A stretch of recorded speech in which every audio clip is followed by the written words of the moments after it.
Okay, just a little tip on using electronics. I guess somewhat a preference, and it's kind of interesting how people can get real, I guess, opinionated and have their favorites. It's kind of like Ford and Chevy kind of thing. But flashers as compared to standard sonar when you're out on the ice using electronics, to me, I think it's basically down to personal preference. A lot of people that like the traditional flasher will argue that it's faster, it's more real time. That may or may not be. I think the sonar these days is certainly, to me, fast enough. I think it all boils down to personal preference, frankly. Both of them work. I've caught tons of fish using either.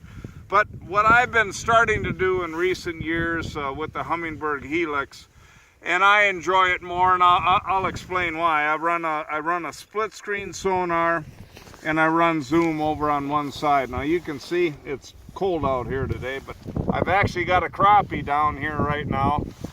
These fish are real finicky and real sensitive, and I think this is where my point maybe comes in, because on a flasher, if you get used to it, obviously you can see your fish and you can see your bait, but you don't have as much information of what your bait is actually doing in relation to how the fish is reacting. I feel like I have more of that here.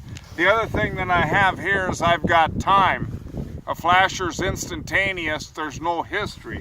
What I've got here is some history. Let's say you're out and nothing's going on, you haven't seen a fish in a while.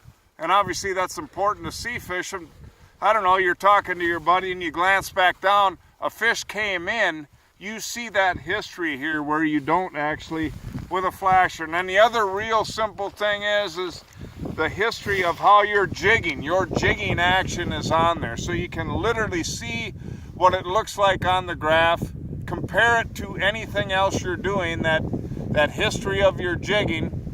And if you get a finicky bite like this, it's easier to me to be able to pattern what you're doing that's making the fish react well, because you can literally see that. You can see exactly how high you're going and the trail, how sharp you're doing it. So to me, it's a little bit of a tool for triggering as well. Other than that, it's just personal preference. It all works.